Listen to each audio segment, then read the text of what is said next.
201 plus 401 plus 601 is 101 plus 301 plus 501 plus something. So this side, when you add it up, it's 1203. These three add up to 903, and then plus something. So if you do that algebra, you will get 300, and therefore that answer is C.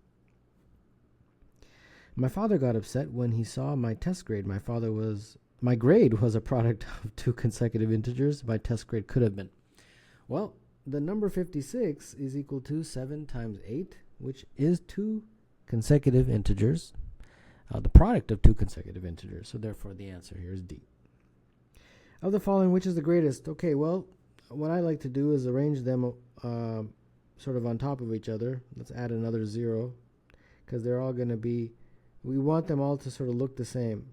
So I'm just putting them all in sort of a comparison. Okay, so now really what we're doing is we're looking at these numbers. What number is bigger, 110, 111, 101, or 100? Well, of those, the one that's biggest is 111. And therefore, number 3 is B. How many pennies equal 1/10 of $10? First of all, 1/10 of $10, how much is that?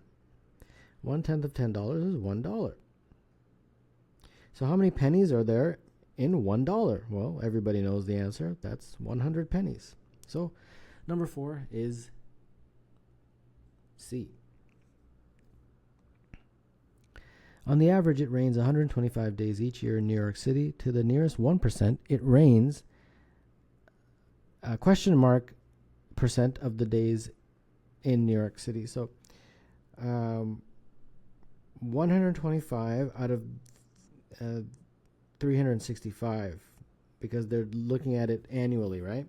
So that's the math, really. That's all they're asking for. And then if you take out your calculator and do this, this will be 34.2%. And the closest in the answer choices is A. Each of the following is a factor of, except. Okay, well, you just take that number, 444, 444, 444, and divide by 4 and see if you get an integer. And in this case, you would. I believe it would be 111, 111, 111. So that is a factor. And in a very similar way, you do the same thing for the other guys. 444, 444, 444, and then divide it by 11, and you will not get an integer. So 11 is the answer. If you divide by 1111, you will get an integer. If you divide by 444, you will get an integer. So that's all that is. If 2003 is the largest of 3 consecutive integers, the smallest is. So 3 consecutive integers, 2003 is the largest. So those integers obviously are 2001 and 2002. So the smallest of those 3 is 2001, and therefore number 7, the answer is C. 0.77 times 111 is equal to 77 times 1.11 times something. So 0.77 times 111 is equal to 77 times 1.11, and then times this x. Well, isolate for x. That's just going to be 0.77 times 111 over 77 times 1.11. Correct? And when you do that math, you get 1. This whole thing is equal to 1. So therefore, number 8, the answer is C. The reciprocal of a positive prime number is always. The reciprocal of a positive prime number is always. All right, well, let's see. Let me list the first 3 primes, 2, 3, and 5. If I take their reciprocals, I get a half, a third, and a fifth. Okay, I mean, I could keep going, but let's just see. Are they odd? Well, these are fractions, so they're not odd or even. Are they prime? They're not prime, but they're definitely positive. So number 9, the answer is D. Which of the following is a whole number? Well, let's see. 135 divided by 7 is about 19.2. 145 divided by 9 is 16.1. 155 divided by 11 is about 2.01. 175 divided by 7 is 25. And that is the whole number that they are asking about. What is the side length of a square that has the same perimeter as an equilateral triangle with the side length of 12? So here's your equilateral triangle. All three sides are the same, and each side has a length of 12. So that perimeter is 12 times 3, which is 36. Now you have a square, and all sides are the same. And they're saying that that perimeter, which is 4x, is equal to 36. So x, therefore, would be 9. So that side length of that square is 9, and therefore number 11, the answer is B. 1 plus 2 times 3 plus 4 is equal to 1 plus 2 times 3 plus x. Okay, so you guys remember order of operations, right? BEDMAS is the acronym. So we have brackets, exponents, division, multiplication, addition, subtraction. So obviously you're going to do the multiplication first. So this guy you're going to do first. So that's 6 plus 4. And over here it'll be 1 plus 2 times 3 plus x. This is the multiplication x, and this is the unknown x. I know that causes some confusion, but that's why I wrote it like this. Okay, so now this side, well, there's simple addition, so that's just 11. 1 plus 2, we can expand that, so that'd be 6 plus 2x. So now this would be 11 is equal to 7 plus 2x. 2x was equal to 4. X is equal to 2. So 12, the answer is 2, which would make it A.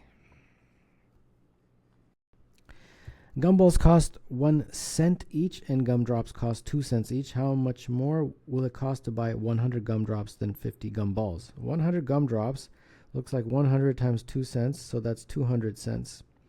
And then 50 gumballs, 50 times a gumball, which is 1, which is 50. So you're comparing 200 to 150, so obviously it's 150 more, 150 cents more, which is $1.50. So 13 is B. 7 plus 8 over 7 times 7 plus 7 times 8, and that is equal to 1 over 7 plus something. Okay, well, 7 plus 8 is 15. That's 49 plus 56 would be 105. Yeah.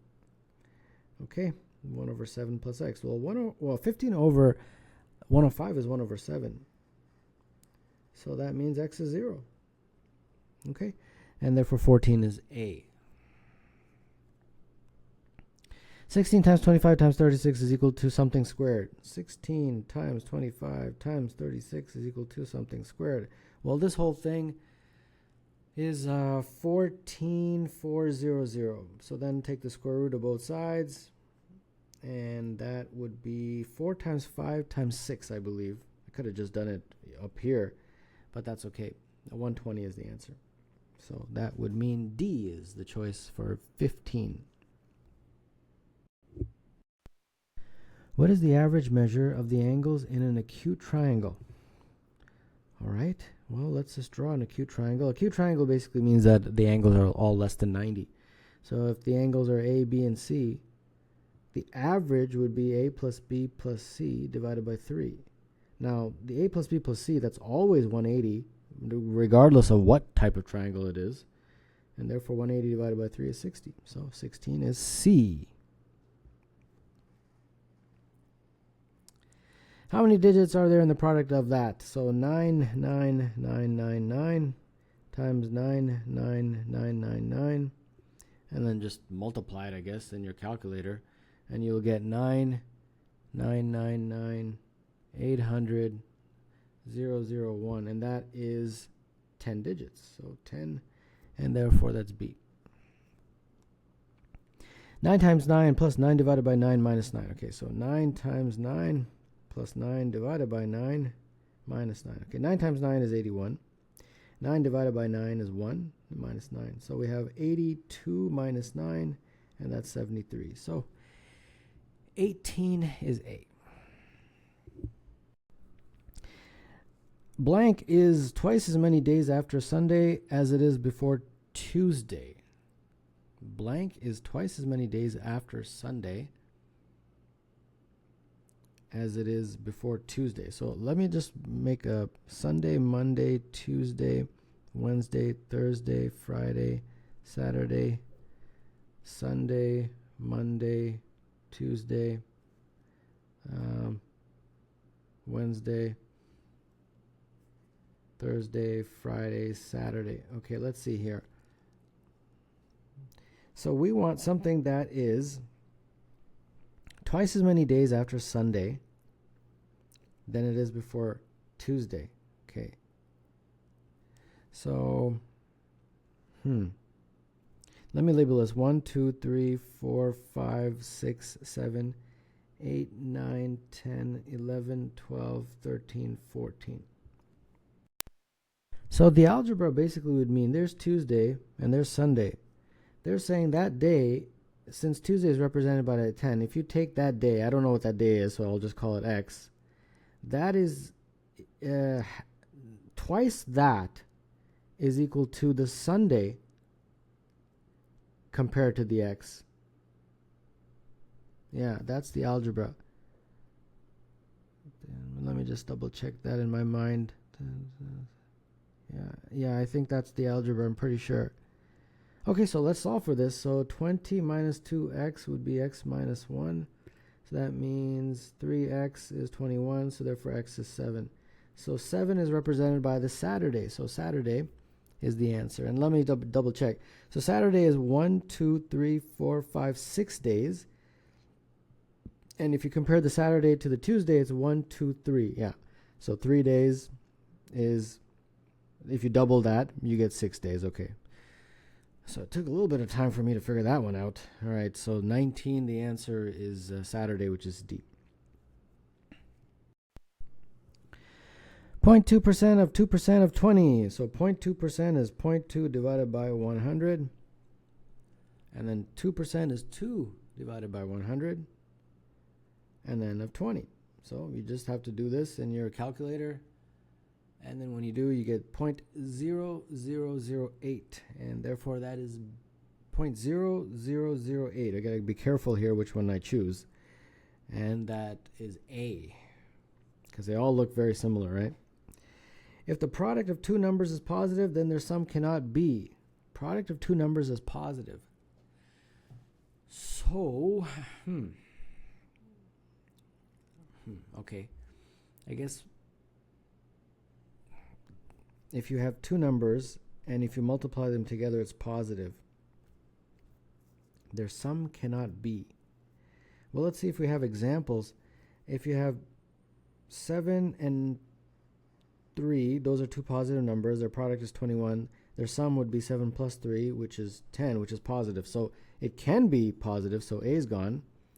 If we had -7 and -3, their product would be positive 21 again, and their sum would be -7 minus 3, which is -10. So it can be negative, so that's gone.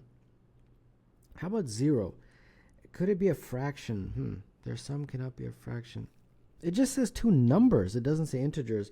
Could be 1/2 times 1/3, which is 1/6, and then 1/2 plus 1/3 is obviously a fraction. So it can be that. So by process of elimination, it's C. But I think I can explain C a little bit better. Let's say you have two numbers, right? They're both,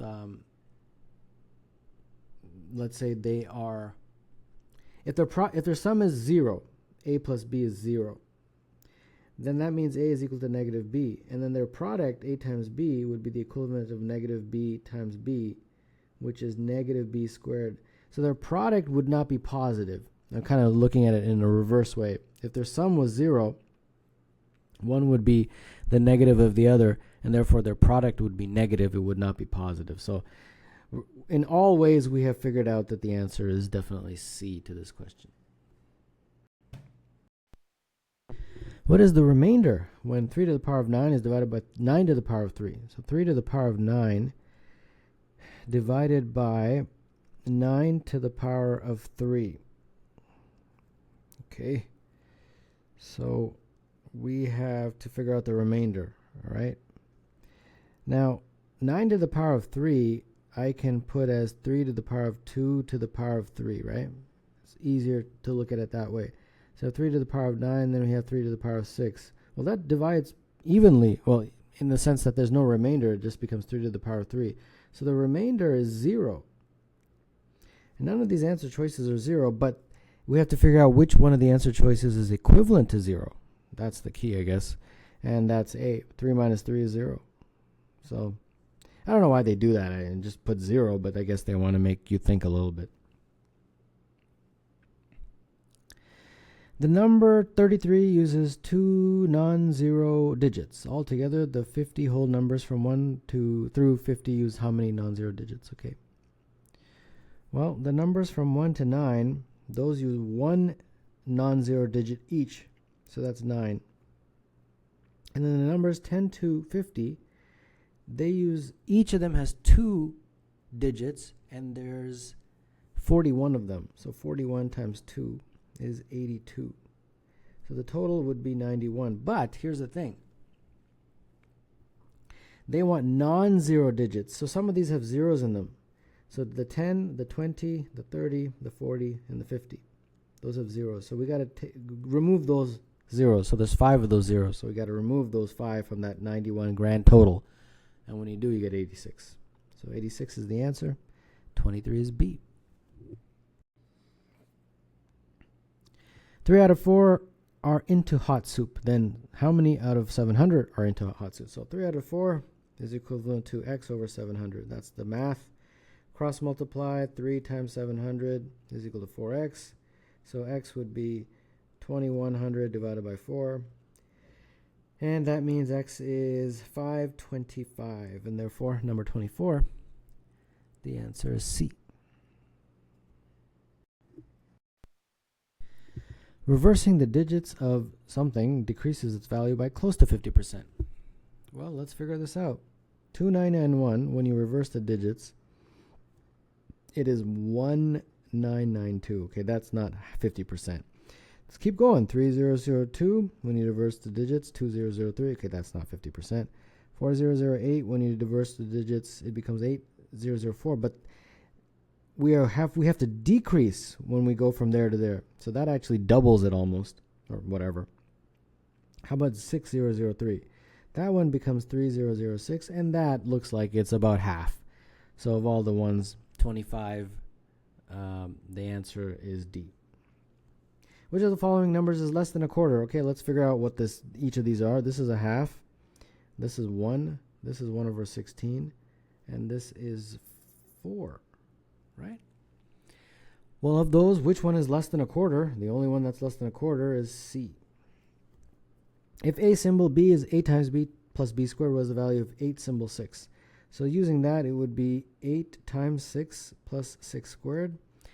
8 times 6 is 48. 6 squared is 36. 36 plus 48 is 84. And therefore, the answer there is B. The product of a positive number and its additive inverse. What's an additive inverse? Well, if you have the number 5, for example, its additive inverse is something that you add to it to give 0. So the additive inverse of positive 5 would be negative 5. So if you have a positive number, whatever A, and then you have its additive inverse, and you want the product of those two things, it would be negative A squared. So which one of these would apply in the answer choices? I guess less than 0, because it's negative. It's going to always be negative. Yeah. Okay, 28 is D. If one person stands at each of the vertex of a regular hexagon, what is the fewest number of people who must move so that all will be standing in a straight line? So we've got, this is a regular hexagon, and then we got 6 people, right? So we have one, each of them is sort of an 1, 2, 3, 4, 5, 6. And they want them all in a straight line. Okay, so let's say this is the straight line. Now, these guys are already there, but this guy, in order for him, he has to move up to that line. That person has to move up to, and these two also have to move up. So 4 of them have to move up to that line in order for all 6 to be standing on the same line. So 4 is the answer. So number 29 is B.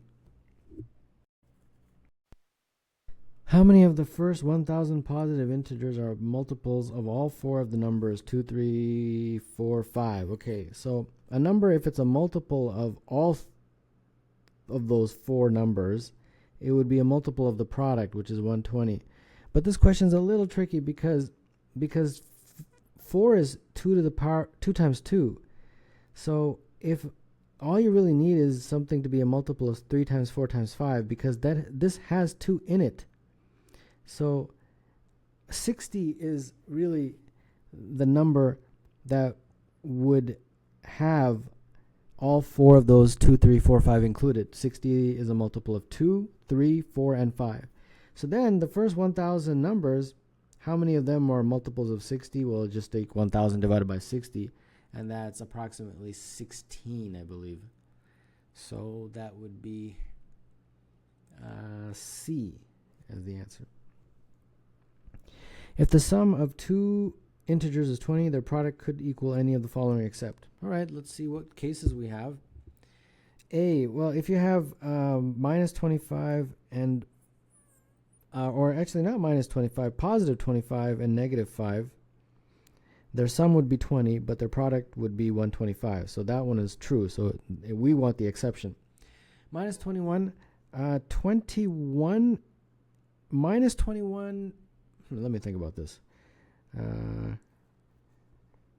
Yeah, 21 and negative 1. Their sum would be 20, but their product would be negative 21. So that works. 19. 1 and 19. Their sum would be 20, and their product would be 19. So by process of elimination, the answer is D, since we figured out how to do the other 3. What is the ratio of the number of seconds in 45 minutes to the number of seconds in 1 hour? So the number of seconds in 45 minutes would be 45 times 60, and the number of seconds in 1 hour would be 60 times 60. So that ratio looks to me like, well, the 60s cancel, so that's 3 over 4. So 3 over 4, or 3, 4, and that would be C.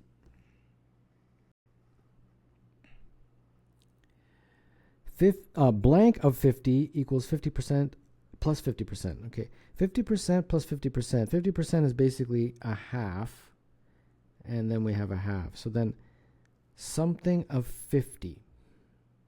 Okay, well, that first of all, that's equal to 1. So they're just basically saying something times 50 is equal to 1. So x is equal to 1 over 50, and 1 over 50 is 0.02, which is 2%. So 33, the answer is B. The absolute value of the difference between a number and its reciprocal can be as small as x, but no smaller. Well, absolute value of a number and its reciprocal, the difference. So that's the absolute. Well, the absolute value of anything is greater than or equal to 0. No, regardless of what you put inside those absolute value symbols.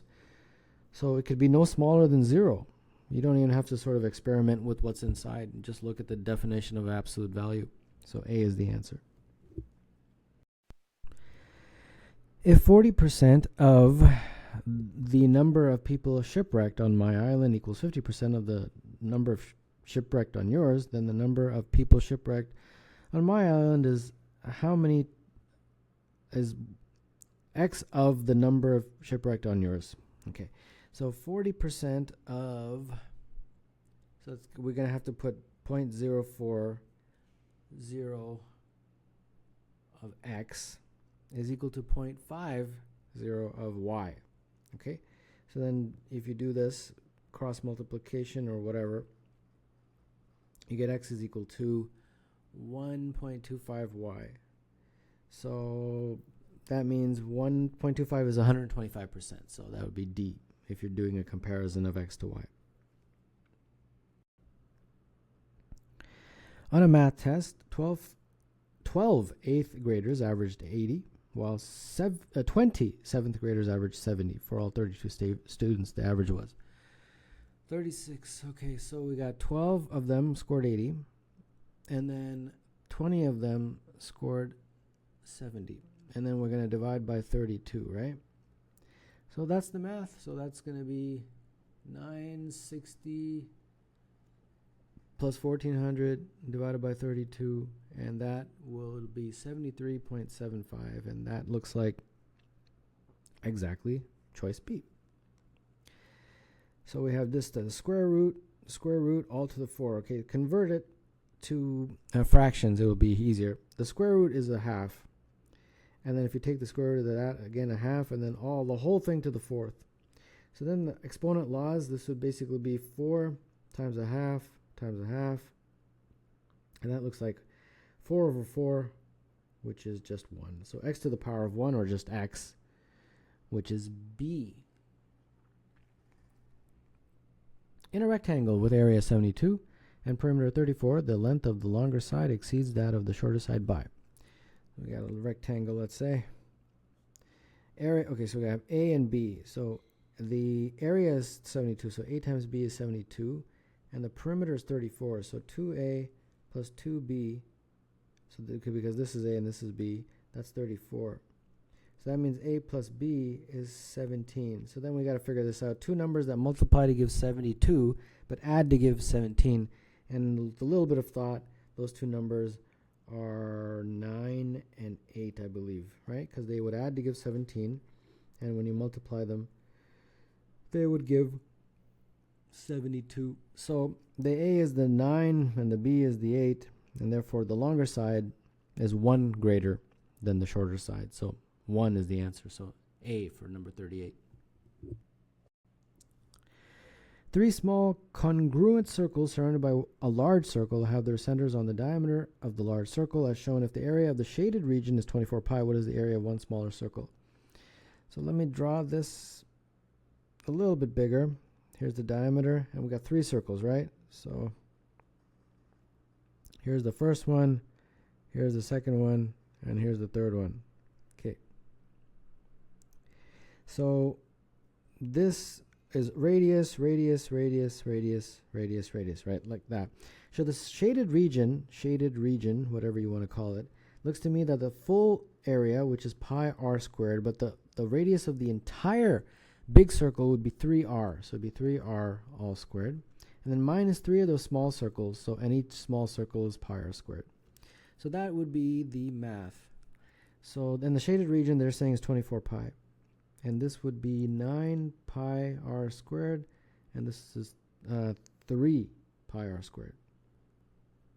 So that's 6 pi r squared is 24 pi. Drop the pi's and then divide through, and you would get, well, actually don't drop the pi's. Let's just figure out pi r squared, because that's what we're actually being asked to find out, and that's 4 pi.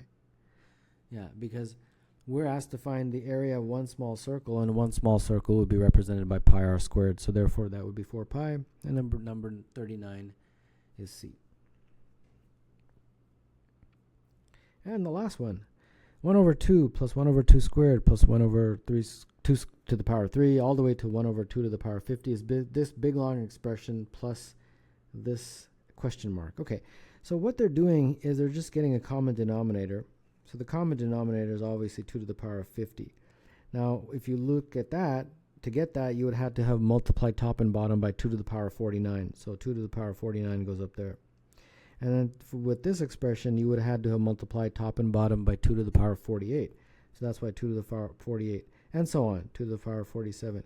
Now, the second last one in here was 2 to the power of 49. To get the second last expression up here in the numerator, so with the 1 over 2 to the power of 49, in order to get the common denominator, you had to multiply top and bottom by 2 to the power of 1. And that's exactly what they have here. So then now we focus our attention on the last one. To get the common denominator there, you didn't have to multiply top and bottom by anything. It's just 2 to the power of 50. So that numerator would just be 1. So therefore that question mark is 1. And therefore 40, the answer is B.